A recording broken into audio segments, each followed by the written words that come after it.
Este é o nosso 5.5 vídeos para refletir, praticar e transformar a nossa vida. Eu sou o Galvaro Júnior e nós estamos nessa semana especial falando de 5 estratégias que o inimigo que quer destruir a bênção de Deus na nossa vida. Precisamos conhecer as ciladas que o inimigo usa recorrentemente. E nós estamos usando o livro de Neemias para nos ajudar nessa reflexão. Neemias, que é um livro importante para aqueles que são empreendedores, aqueles que estão desejosos de fazer a obra do Senhor na sua vida, na sua casa, na sua família, ver o processo de restauração que Deus quer fazer, seja em qualquer âmbito da nossa caminhada, da nossa jornada. E nós vimos que Neemias, ontem no primeiro vídeo a gente viu que as pessoas vão tentar, o Satanás levanta pessoas, situações, circunstâncias para descredibilizar a nossa vida, para tirar do nosso ânimo, e dizer que nós não somos capazes. Eles vão dizer que nós somos desprezíveis. Mas o nosso tema de hoje é quando ele usa estratégia para dizer da nossa incapacidade. Ou seja, o inimigo está sempre dizendo, você não é capaz.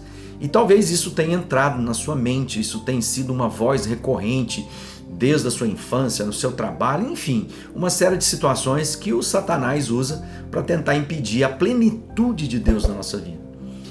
A primeira coisa que a gente precisa fazer, eu e você não somos de fato capazes, ponto. Ou seja, o apóstolo Paulo, quando olha para as deficiências, as debilidades, as dificuldades dele, ele diz assim, eu sou fraco, eu não sou capaz de fato, mas posso todas as coisas naquele que me fortalece. Ou seja, na força do meu braço, da minha capacidade humana, intelectual, nós não seremos capazes de vencer as oposições e as guerras que temos que enfrentar nessa vida. Mas quando nós entendemos que aquele que nos capacita, ele pode todas as coisas, ou seja, é nele que nos refugiamos, é nele que buscamos toda a nossa capacitação. E lá com Neemias não foi diferente. No capítulo 4 de Neemias, no verso 3, Tobias, que era um dos opositores que tentavam ele juntamente com Sambalate, com Gersem, em todo tempo eles tramavam contra a obra que Neemias estava realizando em Jerusalém.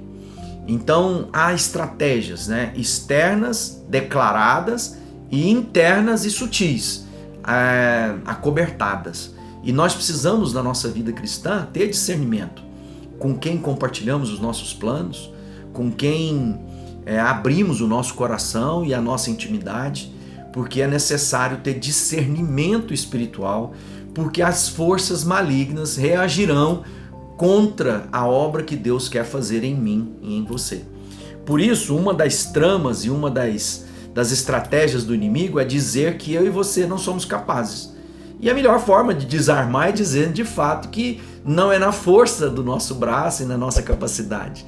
Nós operamos, nós trabalhamos na força e no poder do Senhor. Lá em Neemias, quando Tobias começa, no capítulo 4, verso 3, diz assim, Tobias, que era do país de Amon, estava com ele e disse, que tipo de muralhas eles poderão construir? Até mesmo uma raposa poderia derrubá-la. Ele começa a fazer o quê? Você não é capaz de arrumar seu casamento, você não é capaz de empreender, você não será capaz de alcançar os seus objetivos e metas, você é incapaz, porque tudo que você vai edificar, uma versão diz, até uma raposinha, ao esbarrar no muro ele vai cair. E quantas vezes, nosso coração fica batido, porque talvez vozes se levantam para dizer e tentar inculcar em nós que nós não somos capazes de fazer a obra que Deus colocou para que nós fizéssemos. Mas quando a gente entende que a obra feita em nós não é propriamente fruto de nós mesmos, ou seja, toda honra, toda glória seja dada a Deus que nos empoderou pela presença maravilhosa do Espírito Santo, que foi possível chegar até nós pela obra perfeita de Jesus na cruz do Calvário. Então aquilo que nós não éramos capazes, Deus nos habilitou, nos capacitou com o poder do Espírito Santo.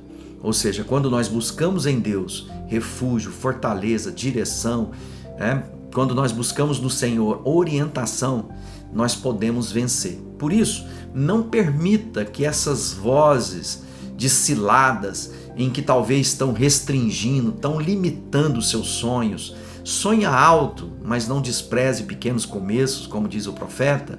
Ou seja, perceba, assim como naqueles dias do profeta que não havia chovido, né?